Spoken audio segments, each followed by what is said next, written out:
Chama cha Mapinduzi CCM kimetangaza ukomo wa nafasi za ubunge na udiwani wa viti maalum kuwa ni miaka 10. Viti maalumu ni utaratibu uliowekwa na serikali ya Tanzania mwaka 1995 kwa nafasi za ubunge na udiwani kama njia ya kuwajengea uwezo wanawake na kuondoa tofauti kubwa ya uwakilishi kati ya wanaume na wanawake katika vyombo vya maamuzi.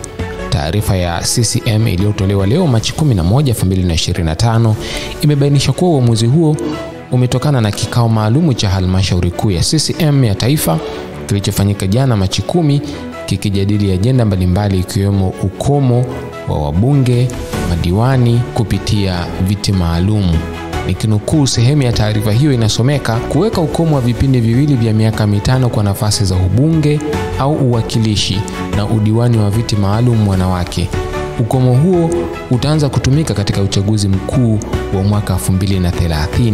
Mwisho wa kunukuu. Taarifa hiyo imekuja wakati ambao Tanzania inaelekea kwenye uchaguzi mkuu wa rais, wa bunge na madiwani, huku kukiwa na maoni lukuki kuhusu ukomo wa wabunge na madiwani wa viti maalum kutoka kwa wanasiasa wa upinzani na baadhi ya viongozi wastaafu. Mwenyekiti wa Chama cha Demokrasia na Maendeleo Chadema Tundu Lissu akizungumza na vyombo vya habari kwa nyakati mbalimbali ameonyesha umuhimu wa chama chake na serikali kutangaza ukomo huo ili kutoa nafasi kwa watu wengine kushika hatamu za uongozi. Hata alipochaguliwa kuwa mwenyekiti wa chama hicho mapema Januari mwaka huu, hakusita kutangaza msimamo wake akiahidi kubadili mfumo wa viti maalum vya udiwani na ubunge kwa wanawake ndani ya chama hicho. Pamoja na Lissu, viongozi wengine waliowahi kutoa maoni kuhusiana na ukomo wa nafasi hiyo ni pamoja na Zakia Megji aliyewahi kuwa waziri wa fedha aliyetaka ubunge huo uwe na ukomo wa miaka 2 kama ilivyo kwa nafasi ya rais.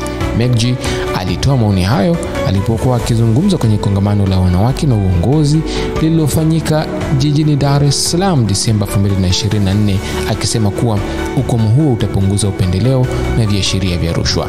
Aidha, Chama cha Mapinduzi CCM kimetangaza kupitisha kauli mbiu rasmi kwa ajili ya kampeni za uchaguzi mkuu wa 2025 isemayo kazi na utu tunasonga mbele, ikilenga kuendeleza juhudi na ujenzi wa taifa, wakibainisha kuwa kauli mbiu hiyo inaakisi dhamira ya chama ya kuendeleza juhudi za ujenzi wa taifa lenye maendeleo jumuishi, mshikamano wa kitaifa na ustawi wa watu wenye kujali utu.